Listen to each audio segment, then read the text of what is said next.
आज दिल्ली में सुबह 5:36 पर एक भूकंप आता है। अभी तक आपने सुना होगा कि भूकंप का केंद्र कई दफा नेपाल में होता है, भूकंप का जो केंद्र है वो अफगानिस्तान में होता है, केंद्र बांग्लादेश में होता है, उत्तराखंड के चमोली और गढ़वाल जैसे क्षेत्रों में होता है। लेकिन इस बार भूकंप का केंद्र दिल्ली में हुआ और दिल्ली के धौला कुआं का झील क्षेत्र में था।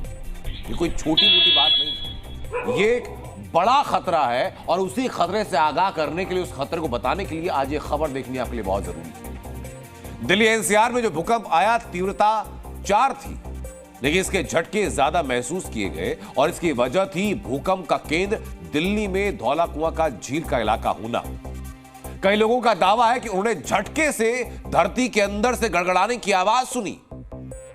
भूकंप धरती से सिर्फ 5 किलोमीटर नीचे था और दिल्ली में था, इसलिए कम तीव्रता के बावजूद ज्यादा झटके, इंटेंस झटके महसूस किए गए। अब सवाल यह उठता है कि क्या दिल्ली भूकंप की राजधानी बन चुकी है? क्या दिल्ली भूकंप का हेडक्वार्टर बन चुकी है?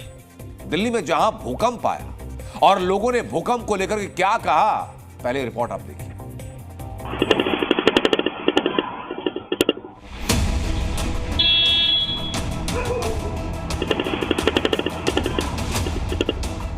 ये आपको हम एक्सक्लूसिव तस्वीरें आपको दिखा रहे हैं। ये है वो एपिसेंटर, दिल्ली के धौला कुआं का झील पार्क। और ये तस्वीर मैं आपको इसलिए दिखा रहा हूं क्योंकि ये दरख्त बताया जा रहा है, ये दरख्त उसी भूकंप की वजह से, उसी कंपन की वजह से ये पेड़ यहाँ पर धराशायी हो गया। ये ठीक वही एपिसेंटर है जिसने पूरे दिल्ली एनसीआर को कई सेकंड तक हिला कर रखा, लोगों को डर के साए में रखा। ऐसा घर बिल्कुल ऐसे हिल गया था कि हम बिल्कुल कांप उठे थे। गाड़ियां भी चलने लगी थी सर, अपना आप खिसक गए थे और पलंग भी खिसकने लगे थे अपना। जी, पंखे वंखे हमें सारे हिलने लगे थे। गेट वेट लग रहा तो हम सीधा घर से बाहर आए। ऐसा लगा कि कुछ बहुत ही प्रेशर से एस्ट्रॉइड की तरह नीचे डंप किया एकदम से। अच्छा। पूरा वाइब्रेशन हो गया पूरी बिल्डिंग में। घरघराहट की आवाज लोग कह रहे हैं कि साउंड सा आया कुछ, एक एक्सप्लोजन की तरह। हाँ, जैसे विस्फोट सा हो गया, ऐसे हमको लगा भी कुछ हुआ है। सिलेंडर पार्क के पास रहते हो? इसी पास?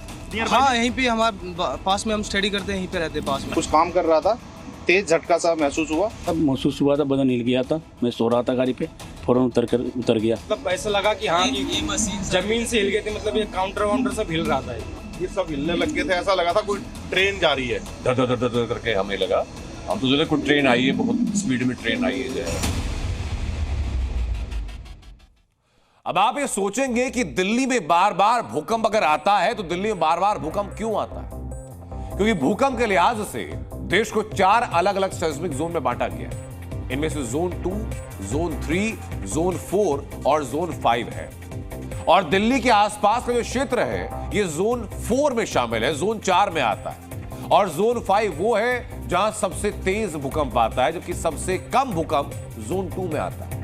इसीलिए दिल्ली में बार बार भूकंप के झटके आते हैं, लोग बार बार भूकंप को महसूस करते हैं। अब ये सब जानते हैं कि भूकंप के आने की बड़ी वजह क्या है। आमतौर पर यह समझा जाता है कि पृथ्वी के जो टेक्टोनिक प्लेट्स हैं वो आपस में टकराती हैं और इन प्लेट का टकराव 3 तरीके से होता है।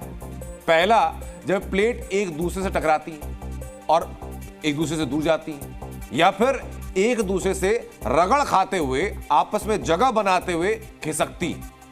तीनों में से कोई भी अगर स्थिति बनती है तो भूकंप आता है। पृथ्वी के अधिकांश भाग को कवर करने वाली 7 प्रमुख टेक्टोनिक प्लेट्स हैं। ये हैं अफ्रीकी tectonic plate, Antarctic tectonic plate, Eurasian plate, उत्तरी अमेरिकी टेक्टोनिक प्लेट, दक्षिण अमेरिकी, इंडो ऑस्ट्रेलियाई और प्रशांत प्लेट। भारत में भूकंप के लिए यूरेशियन प्लेट और भारतीय प्लेट जिम्मेदार है। इनमें यूरेशियन प्लेट में ही बदलाव होता है और उसी के चलते भारत में भूकंप के झटके आते हैं। अर्थक्वेक में क्या, जैसे आप जो बेसिक थ्योरी है कि हमारा जो एशियन है प्लेट है वो एशियन प्लेट से टकरा रही है, ठीक है। तो वो जब टकरा रही है तो यहाँ फोल्ड हो जाता है। जैसे मान लीजिए एक चद्दर हमने ढक के सो गए। अब अगर आप चद्दर को अगर लूज करेंगे तो बीच बीच में सलवट पड़ जाएगी, है ना। तो वो ऐसे ही है, पृथ्वी में जो है जो सलवट होती है वो इंटरनल फॉल्ट बन जाती है ना, वहाँ ऊपर नीचे हो गया। तो अब ये फॉल्ट जो है, जो हम जहाँ पे भूकंप आएगा वो जरूरी नहीं कि छोटा सा हो, बड़ा भी हो सकता है वो एरिया, किलोमीटर्स बड़ा हो। तो ये भूकंप और हिमालय के बीच जो संबंध है उसको लेकर दावा ये कि आने वाले दिनों में हिमालय क्षेत्र में एक बहुत ही बड़ा भूकंप आ सकता है। और ये दावा किया वाडिया हिमालय भूविज्ञान संस्थान के सीनियर भूभौतिक विज्ञानी doctor Ajay Paul. Doctor Ajay Paul के मुताबिक बार बार ये भूकंप यूरेशियन और इंडियन प्लेट की वजह से हो रहा है।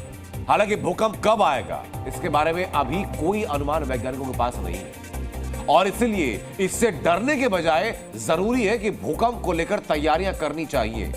एक आंकड़ा जो हालिया दिनों में डेवलप हुआ वो ये कि दिल्ली में करीब हर साल या एक साल के अंतराल पर बड़े भूकंप आते हैं, और जो बार बार दावा किया जाता है वो ये कि अगर भूकंप आते हैं तो उसका प्रभाव काफी बड़ा होगा, नुकसान आशंका से कई लाख गुना ज्यादा बड़ा हो सकता है। ये बात बहुत ध्यान से सुनिए आप, क्योंकि वैज्ञानिक ये मान रहे हैं कि जो बड़ा भूकंप आएगा उसका असर इस देश की 20 करोड़ से ज्यादा की आबादी पर संभावना है कि हो। रिक्टर स्केल पर यह भूकंप अगर नापा जाएगा तो 9 के ऊपर आ सकता है। संभावना है कि इसका जो पैमाना है वो 10 में पहुंच जाए, यानी 10 से ऊपर भी आ जाए।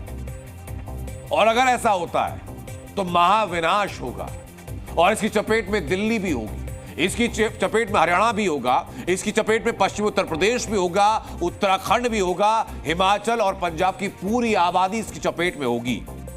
और ऐसे भूकंप से जान और माल को बड़ा भारी नुकसान हो सकता है। जितना सोचा नहीं जा सकता उतना नुकसान हो सकता है।